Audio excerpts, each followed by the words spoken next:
Hello, everyone. Good afternoon, and welcome to today's NAA iSeries webinar. I am Erin Ships, Director of Marketing and Communications for the National Auctioneers Association, and I would like to thank you for joining us for today's iSeries about bid calling and competitive auctioneering. Through iSeries, the NAA shares free auction industry insights. As the world's largest association dedicated to auction professionals, the NAA educates and represents the interests of thousands of auction professionals worldwide. Today's session will be presented by International Auctioneer Champions Andy White and Peter Gehres. You may take part in the conversation by submitting your questions in the Q&A box at any time. Just hover over the bottom there, find the Q&A, type those questions in for our champs, and we will get those answered as many as we can during our 30 minutes here. If we don't get to your question, we will submit those to Andy and Peter afterwards, and they will be happy to answer those questions after this webinar. After their presentation, we'll ask you to take part in a very short poll, just a couple of questions today. And with that, gentlemen, welcome and take it away. Hey, thank you.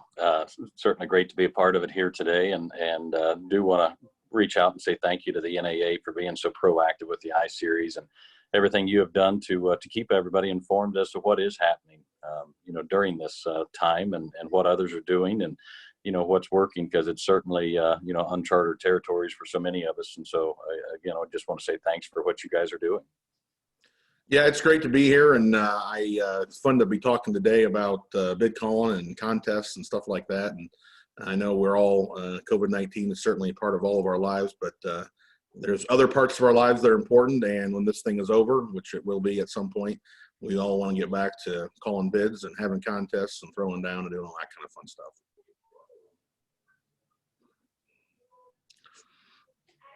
So from there, I guess what we're looking for for a little bit of your questions.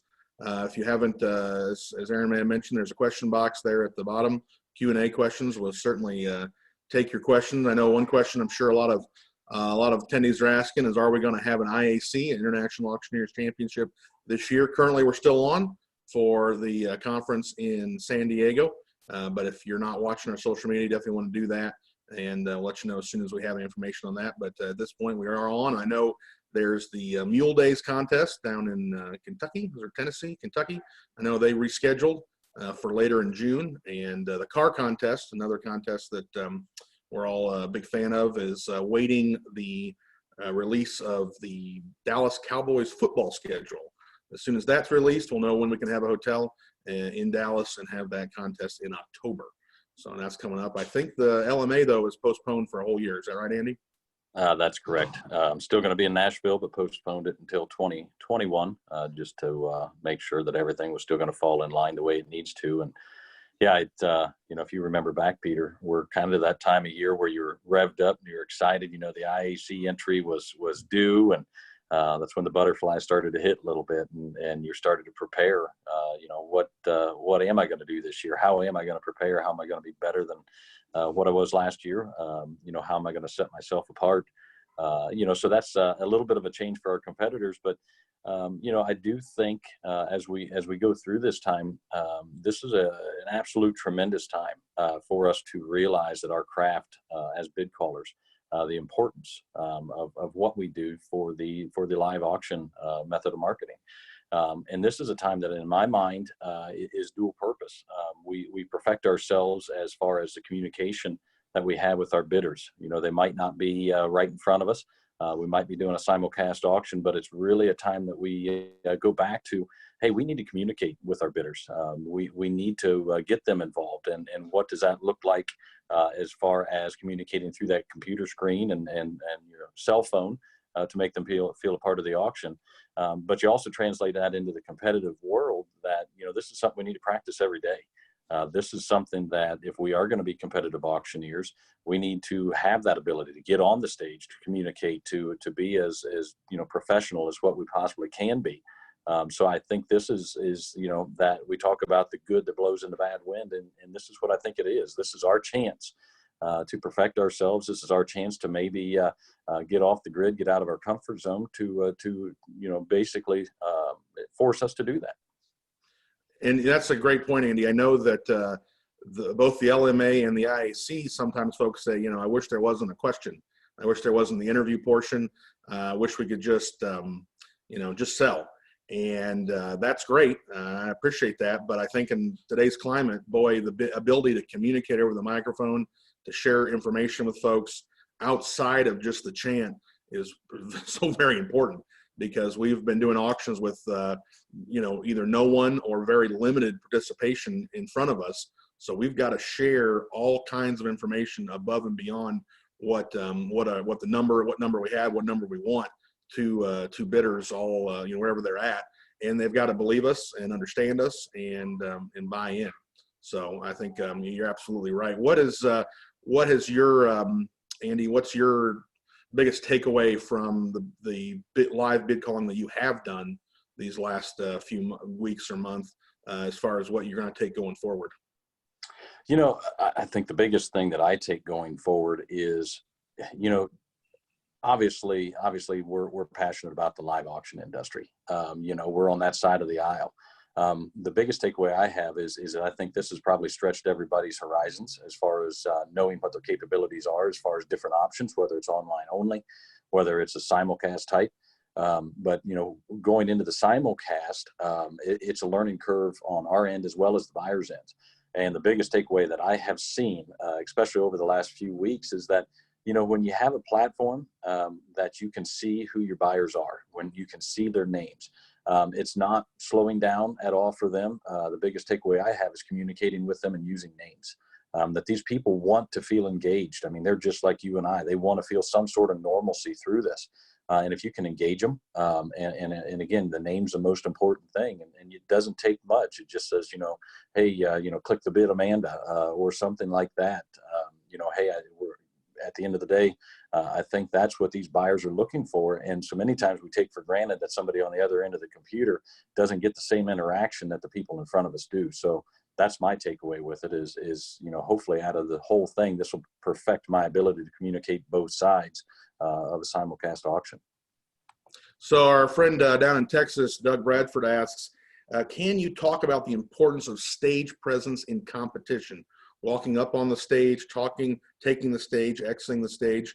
And I'll just get started on that, and then I'll let you answer that as well, Andy. When I've judged contests, oftentimes I see people not win it, but maybe lose it in the first 10 to 15 seconds of just walking up and not having the kind of presence, not having the kind of command, being nervous, stumbling over their words just in the introduction. So I think it's just absolutely critically important to, have as much under control as possible and be able to focus on winning the first 10 to 15 seconds of a contest by being in command and just knowing what you're going to say and having a plan.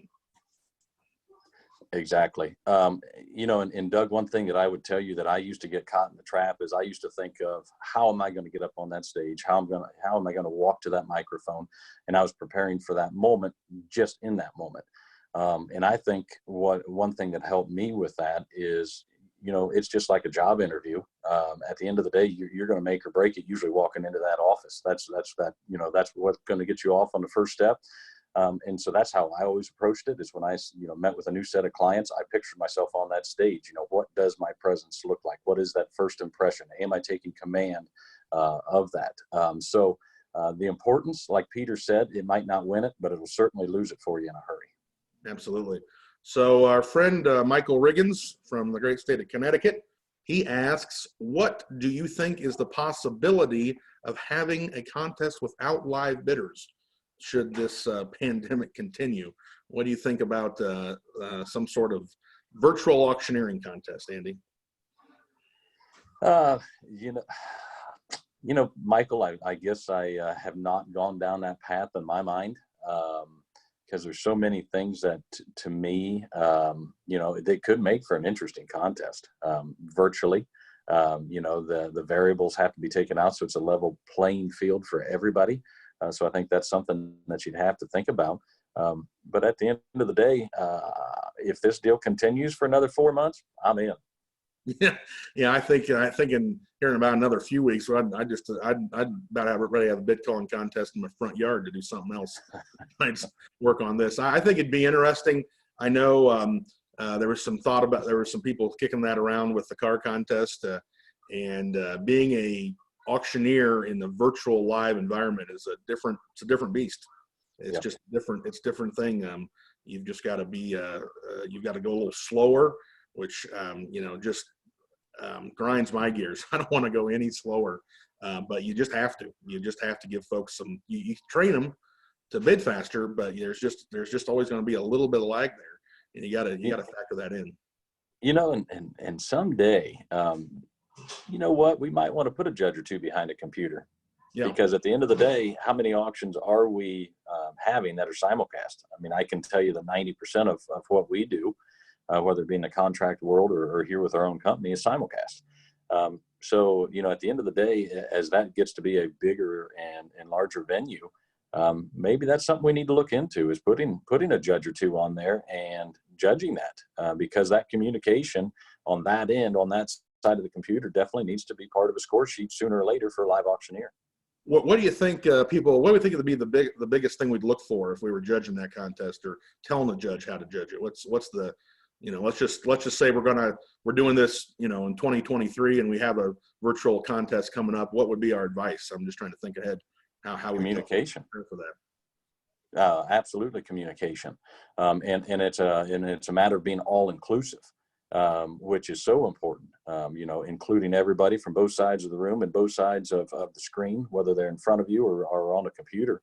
And so at the end of the day, you need to engage the people behind that computer, whether that's just a still picture, whether it's audio only, whether it's a video.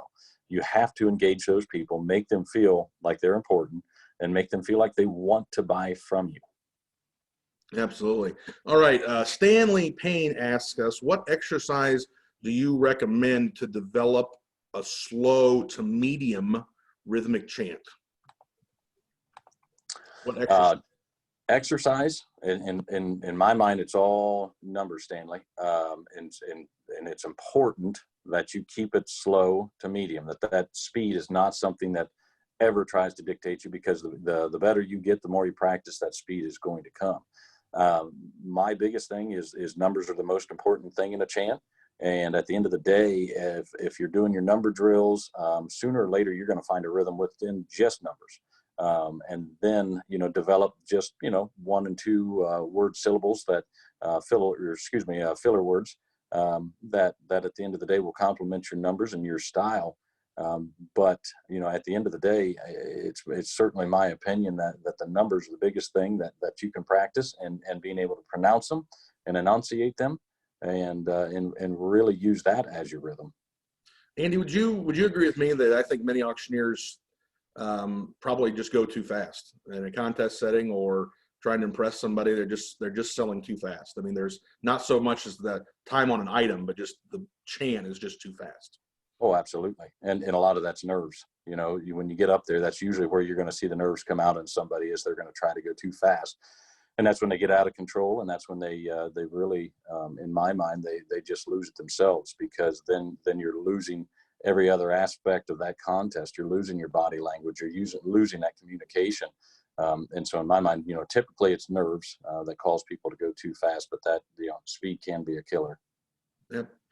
All right, so Josh Puffenberger down in Virginia, a great cattle auctioneer and car auctioneer down there. He asks, what is your opinion on the depth of an answer during the interview portion of a contest? I know he competes in both the livestock and the IAC, I guess, and the cars as well. So what would be your advice, Andy, to him on the depth of the answer?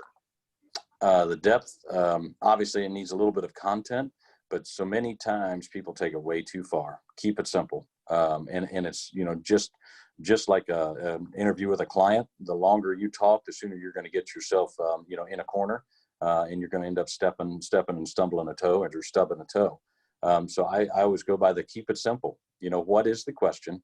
Answer the question and stop.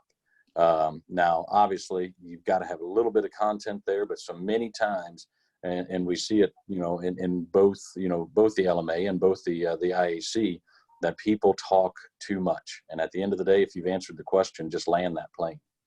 I think that's good advice. I like that. Answer the question and then stop talking. I think a lot of people just keep talking because they think the more they talk, the smarter they sound, and that usually is, it's never been the case in my life, but maybe for someone else. So. All right, Eve Rojas asked us, do you or other IAC champions, would you be open to a Zoom coaching session? I know historically there have been advanced bid calling classes which are now not available. Eve, I hope you're doing well. You know, I guess it's something that I would consider. You know, it's obviously one that time is sometimes on short supply, even during this. So, you know, if there's a coordination effort and I can be of help and I'm available, I've got no problem with that. I'd be happy to help. Well, I think that's a great idea, Eve, and I certainly will take that back to our ISC committee, because I know as we think about how we can continue to serve the membership virtually, and regardless of whether or not we have a event this summer, which we're still planning to do, but even beyond, we certainly want to come up with new ideas and things like that. So that's a great question. I think that's something definitely for some thought to put into there. Here's a question from Wendy. Wendy asks, what increments do you recommend practicing for a benefit auction? So when we're doing switching environments here, we're selling at a charity gala or benefit gala. What increments would you practice, Andy? All of them. Just all of them? Or? And it's just all of them. You know, at the end of the day, if you're only practicing a handful and somebody cuts that increment, you're in a water that you're not used to, and you're probably going to stumble. So in my mind, no matter what you're selling, it's every increment. You know, be ready for whatever they throw at you, because so many of those increments go together, you know, whether it be 5s, 10s, 2.5s, sooner or later in your chant, you're going to get to those increments. All right. I think that's good advice. All right, let's go. Sissy Tabor out in Colorado. She asked a good question. How should a competitor review their scorecards when the comments are conflicting or maybe opposite from one another? For example, a judge will compliment you on your command stage presence, while another judge will tell you they would rather see you be more authentic. So how, I guess broadly, how have you looked at your scorecards after an auction, and how have you processed that? You know, obviously this is all an opinion, you know, and that's what a judge's scorecard is. And you've got 7 different opinions. I guess how I would assess it is if there is one category where they have all consistently scored you the same, or maybe that's your weakest area, that's what you need to address. But I would say at the end of the day, you're never going to have everybody, you know, agree on your presence, on how you should handle yourself. You always be you. Don't try to conform to the judges. But if there is that one area where the scores are lower and consistently lower, that's where you need to work. And my advice has always been that you need to get those scorecards, you need to look at them, but you also need to understand that that judging panel is never going to judge you again. Now, individual, those judges may judge you in some other format, but they're never going to. We've never had an IAC panel that's been the same year after year after year. We've never had a panel that's even had half of judges that have judged before. And as the chair this year, you know, my goal is to get judges, a selection of judges, some who have been involved in the NAA and some who have not. So I would caution anyone from taking judges' comments from one year as something that you need to completely redo something, reevaluate, because those judges are not going to be together. But like Andy said, if they're all saying the same thing or all scoring you very high on one area and low on another, well, that's some consistency that I think you have to pay attention to. But I would hesitate to take any one judge or any one judging panel and say that's it. What they said is the way it is, and there's no way around it. And so I think you got to be a little cautious when you're doing that, and just understand those folks are not going to be together. You need to, more importantly than impressing those judges again, you just need to be better than you were at that contest. Because obviously, if you didn't win, you've got an opportunity to come back, and you just got to beat that guy or the gal that was there last year. And that's the way that I think you get a lot better. So we have a question from Amanda. She is a benefit auction specialist in Portland, Oregon. And benefit auction goers love to hear the chant, but then some complain about not being able to understand the auctioneer when you do it. Can you talk a little bit about threading the needle with benefit auction bid calling?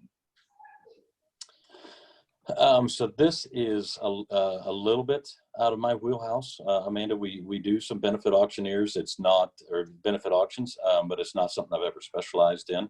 And what I can tell you is every venue is different. And what I have seen, and I know this is what a lot of benefit auctioneers have nipped in the bud, is the sound systems are all different. And then you can get into places where the sound system is awful.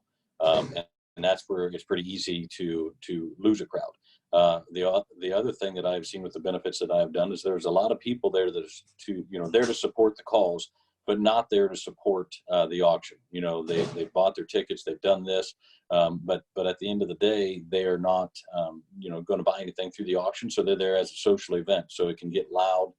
It's hard sometimes to maintain that control.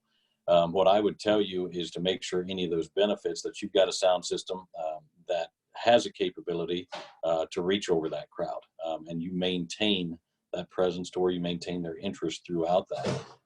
And so at the end of the day, the other thing that I would tell you to do is if you're getting a lot of comments that it's hard to understand, you need to have somebody record you somewhere in that room to see whether it's a sound issue, to see whether it's, how we're handling a microphone issue, or whether, it's something that we need to look at internally. But that's the advice that I would give you, is always try to have some sort of say so as to, what is that sound, and making sure that you can control that audience. So, and that's a great point. That sound, the quality of the sound system is often just completely out of our control. The venue is set, and they may or may not have taken our advice ahead of time. The consulting that you do ahead of time, I know that's something that's big within the benefit auction community, is trying to get that nailed down way ahead of time. I'm always, speaking for me personally, I'm always a little offended when someone says, are you not going to be like that cattle call, right? You're not going to do that really fast talking at our benefit. And I'm always like, well, that's what you're hiring me for. If you just wanted someone to talk, you would hire someone that was talk professionally, because that's not me. I think the thing that I try to do is when I'm doing a benefit auction is I do try to give them some of that chant, some of that speed, then just take plenty of opportunities to slow down, confirm the bid, tell folks where we're at and where we need to go to get the next bid, but give them some of that entertainment. That's what they like. That's what they remember. I think that we're doing our profession a disservice by not, giving them a little bit of that. Now, if they just flat don't want it, they don't want it. But if they're hiring an auctioneer, and I'm going to give them a little bit, I'm going to give them some of that speed and rhythm, but I'm also going to take plenty of opportunity to stop, check in. I've got, 5,000 bid here, who bid 5,200. Take that moment, pause, confirm it, and things like that. And I think that's the way I sort of thread the needle, to use your words there, Amanda, to try to get through that. But it's a balancing act, because a lot of these events, especially I have found, the more urban the event is, the more high society it is, the less they want the chant that we all love so much, and that's fine. They're paying for it. They get what they want, but I'm going to give them a little bit of chant just so they know what a real auctioneer sounds like. Yeah, and Peter, I would echo that the other thing, Amanda, is to recognize whether your audience is auction goers or not, and then a lot of that's going to be centric to where you're from, and if you feel like you have a crowd that's not the auction goer, maybe try to leave some of that chant out and just have fun and be numbers, and that way they can understand it, because it might not be anything that you're doing wrong. It could just be that they've not been to a real live style auction. And they can't keep up. So recognize your bidders would be the other thing that I would say. And I always try to remember, just to that point, Andy, that we do a lot of commercial auctions, car auctions, equipment auctions, all kinds of things, and so we're around the members of our public. They go to auctions every day, every week, and are very comfortable with it. A lot of these benefit clients, their audiences, they may go to 1 or 2 or 3 benefits a year, maybe just one, and that's yours. And so they are just not. That's just all new to them. I mean, they're not that they don't like it. They're just not comfortable with it, as some of the folks that we sell to on a regular basis. So, Aaron, what else you got for us? I just have one more question before we wrap up. I know that a lot of contestants in our competition have worked very much on themselves personally. I know that our current champion, Trey Morris, has talked a lot about figuring out who he was personally, and that giving him the confidence to come across as his genuine self on the stage. So what have you done personally, and what have you heard of other people doing personally to build up your confidence, know who you are, because that seems to be such a big part of it? Confidence is a huge part of it, and that's not just on a competitive stage. That's in our industry. We hold ourselves out there to be those professionals. So if you don't have confidence in your everyday business, you're never going to exude it on a competitive stage. Yes, know yourself. Obviously, you need to know what your strengths, what your weaknesses are. Have a good game plan when you do go into a competitive situation. But at the end of the day, some of the best advice that I ever got is confidence is not knowing that somebody's going to like you. Confidence is knowing that if they don't like you, you're going to be fine regardless. And so that's how I always, went into it. As soon as you realized that winning the contest might be anticlimactical, that winning the contest was not going to define you, and that at the end of the day, you didn't need it to be successful, that it was that competition against yourself.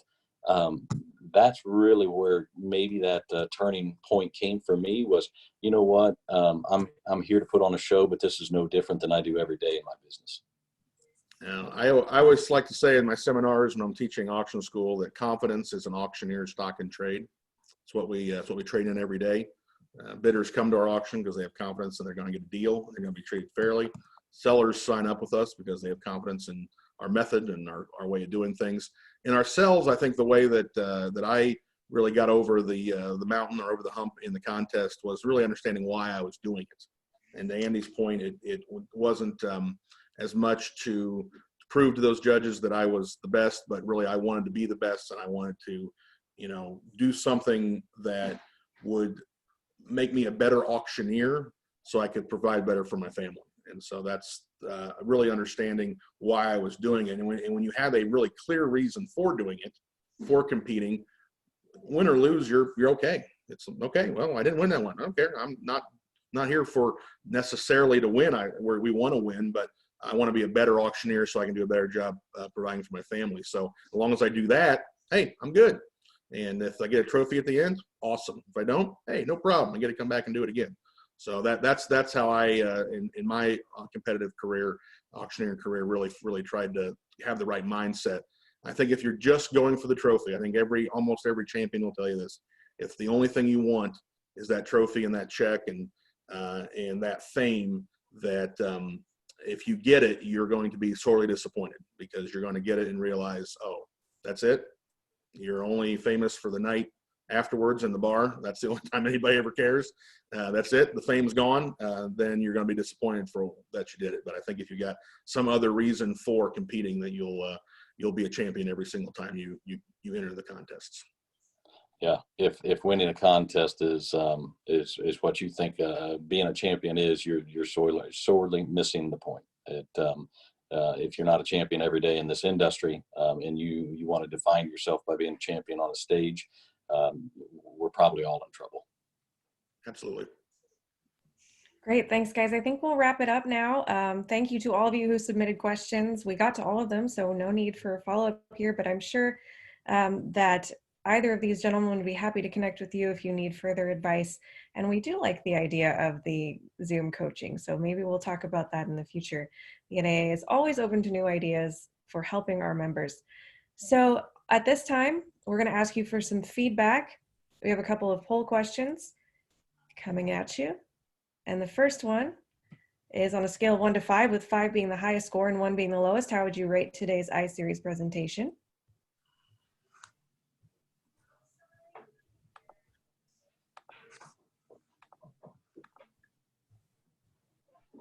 Oh, it says hosts and panelists can't vote. I was going to give myself a 5. Come on. No, Peter is not allowed to vote for himself, everyone. Yes.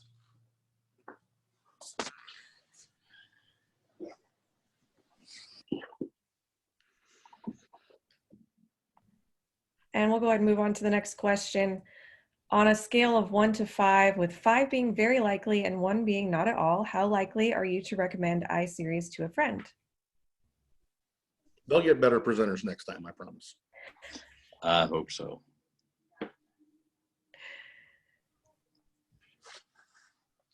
Great. Thank you all so much for responding for that.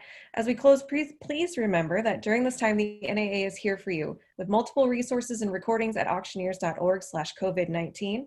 You will, sorry, polls popping up in my way. You will receive a link to today's webinar emailed by the end of this week. In addition, current NAA members can log in and access iSeries archives at auctioneers.org/iSeries. Your next iSeries webinar will be Wednesday, June 3rd, and we'll cover quieting the benefit auction crowd. So we'll get into a little more of that benefit side of it that we maybe couldn't have done so much today. But please be sure to tell your friends. We will send specific information on that in the near future. Thank you again to Andy and Peter for sharing your insight today. And thank you to all of you for taking part in today's NAA iSeries. That concludes the webinar, and have a great day. Thanks, everybody. Thank you.